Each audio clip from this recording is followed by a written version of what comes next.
Bonjour, dans cette vidéo nous allons corriger l'activité intitulée « Comment déterminer un événement contraire ».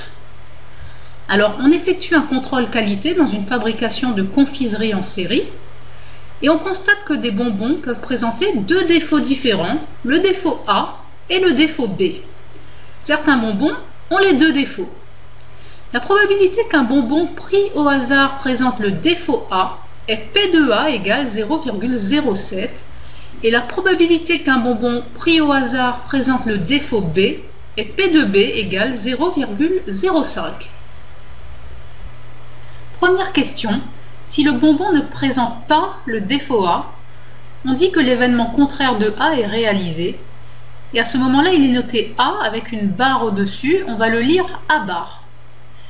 Utilisez la propriété P de A plus P de A bar égale 1 pour calculer P de A bar.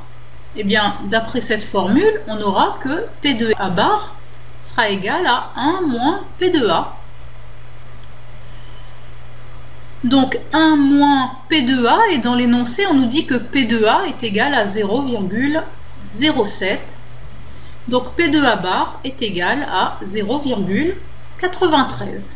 La probabilité que le bonbon ne présente pas le défaut A est de 0,93.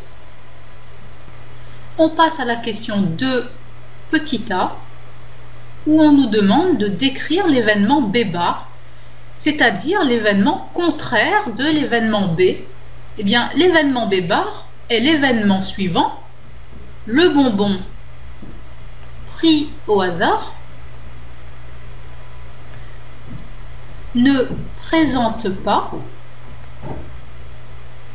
le défaut B. Voilà l'événement B bar, l'événement contraire de B. On nous demande ensuite dans la question petit b de calculer la probabilité de B bar. Je te rappelle la formule que l'on a utilisée dans la question d'avant. On n'a que P de B plus P de B bar est toujours égal à 1.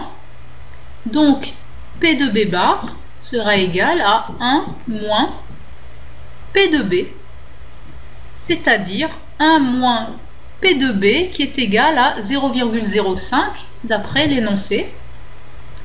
Donc P de B bar est égal à 0,95, c'est-à-dire que la probabilité que le bonbon ne présente pas le défaut B est de 0,95.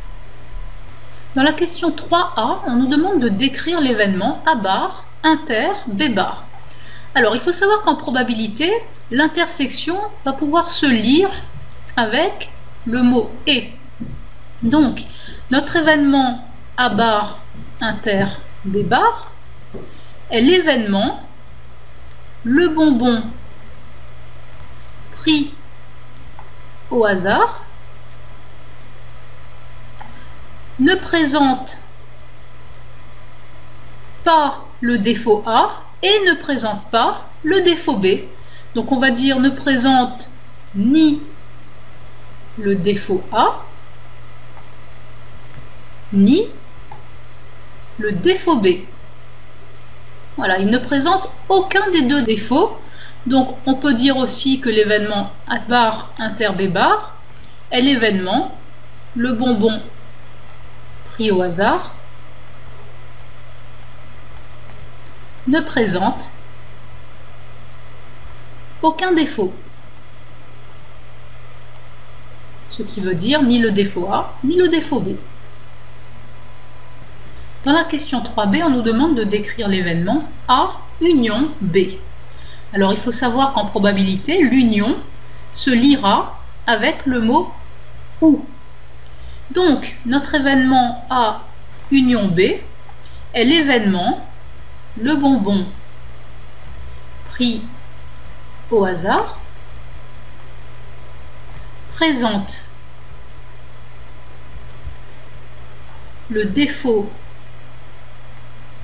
A ou le défaut B.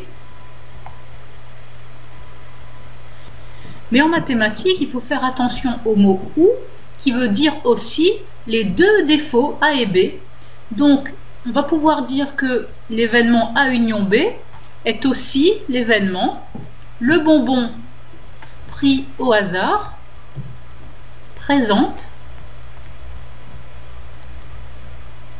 le défaut A ou le défaut B ou les deux défauts A et B, donc on va dire présente au moins un défaut.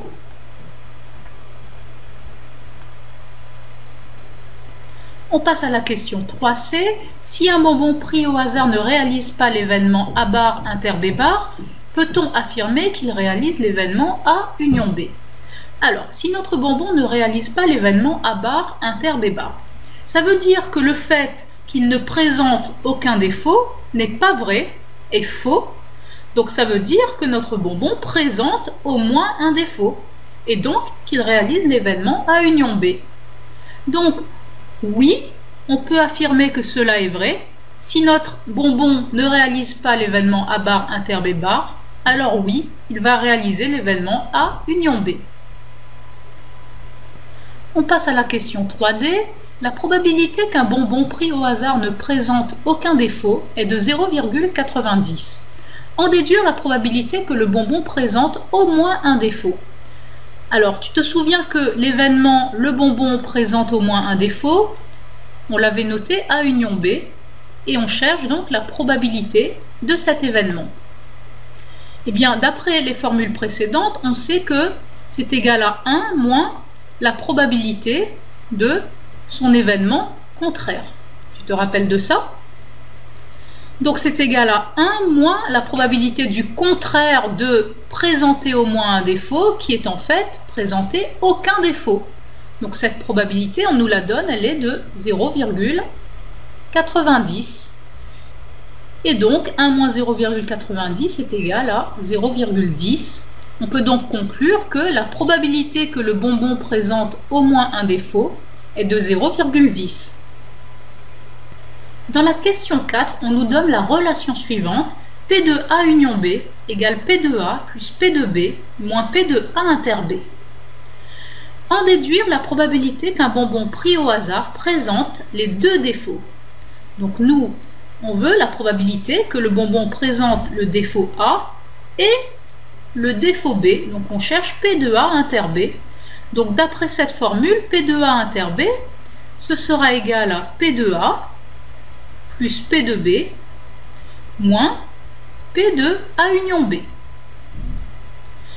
On n'a plus qu'à remplacer. P de A, on nous le donne dans l'énoncé, c'était égal à 0,07 plus P de B, on nous le donne également dans l'énoncé, c'était égal à 0,05 moins P de A union B que l'on a calculé à la question précédente qui valait 0,10. Cela nous donne donc 0,07 plus 0,05, donc 0,12 moins 0,10, ce qui nous fait un résultat égal à 0,02. Donc la probabilité qu'un bonbon pris au hasard présente les deux défauts est égale à 0,02, ce qui fait en fait 2%. Donc on peut dire que 2% des bonbons présentent